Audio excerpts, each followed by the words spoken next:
Полночь – это круглосуточный пункт вакцинации в Меге в Казани. Врачи работают в 2 смены. Ночная бригада заступила в 8 вечера и за 4 часа успела привить больше 100 человек. Справляемся, бригада много у нас. 2 бригады, 2 медсестры, 2 врача, 2 медсестры.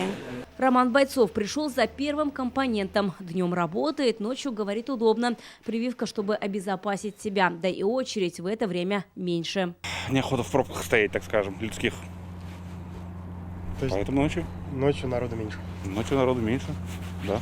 Это уже утро, другой торговый центр, но картина та же. За прививкой стоят в очередях. Так как в торговый центр без QR-кодов теперь не попасть, то пункты вакцинации, которые раньше находились в них, теперь имеют свой отдельный вход. Это пункт вакцинации в Казан Молл. Он открылся буквально на днях, в пятницу. И, как мы видим, он тоже имеет свой отдельный вход. И, конечно, людей уже предостаточно. В этом пункте пока прививают только первым компонентом. За 3 дня здесь побывали 400 человек. Ну, привиться нужно обязательно всем. То есть мы с женой пришли на прививку, чтобы, ну, во-первых, сейчас и требования QR-кода ввели, и сами для себя, для защиты, в принципе. Я работаю в сфере организации мероприятий, и нам это обязательно. Количество привившихся растет и в Челнах. На прошлой неделе здесь первый компонент получили около 14 тысяч человек. Сегодня в гипермаркете Мегастрой Автограда открылся новый пункт вакцинации с отдельным входом. Случайно увидели то ли в Инстаграме, то ли ВКонтакте сестра, и вот решили сюда поехать. Потому что в поликлинике, большие очередя, там тоже долго стоять.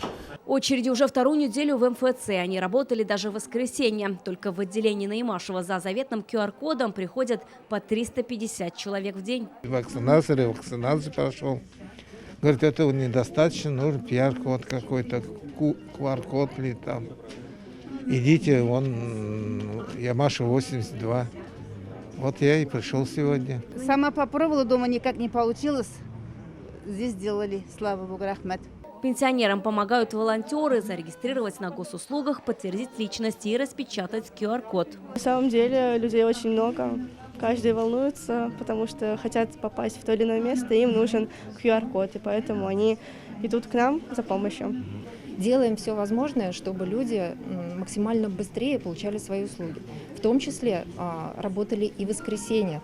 В воскресенье мы работали исключительно на данную услугу в помощь получения данных QR-кодов. QR-код можно получить после полной вакцинации или попав в официальный регистр переболевших. Тесты на антитела и медотводы права на код не дают. Вероника Гайнудинова, Данил Филатов, ТНВ, Казань.